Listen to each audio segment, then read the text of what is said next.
High ice ulit tayo mga tropa. So ito LED lang na bulb yung nakalagay dito. Tapos dito sa kabila meron pa siyang aquarium. So tara, idilig muna natin tong tubig na to. Sterilize nito, sayang din. So ayan siya, pampataba din yan ng halaman natin. So gumamit nga pala tayo dito ng laser aiming device para yung laser ng ating fog lights ay hindi maging duling o kaya banlag. Nasa saktong tutok lamang. So ayan, kita yung pula-pulang dot na yan. Gumamit nga rin pala tayo dito splitter to sa H4 para plug and play na lang yung high beam saka laser ng ating fog lights. So ito nung na-install ko na, aligned ko rin yan, naka-aim na rin yan, kabilaan na yan syempre. Tapos saktong-sakto lang yung pagkakalagay ng ating projector. Ito nga pala yung adjuster, demo lang natin, pwede siyang itaas, pwede rin siyang ibaba. Tapos ayan, pantay na silang parehas. Saktong-sakto lang, di ba?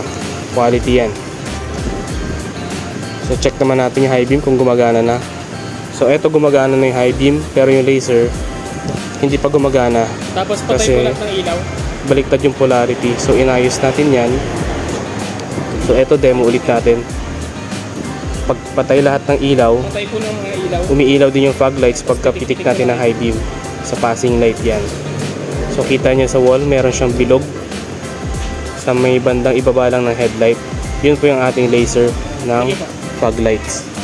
So ayan siya. Pag pitik nyo, passing light, iilaw na rin taas baba. Pati fog lights umiilaw din. By schedule nga pa rin gawaan natin dito sa La Loma, Quezon City. So kung interested kayo, message nyo na ako. Quality ba? Garage 58 Retrofit Works. Thank you.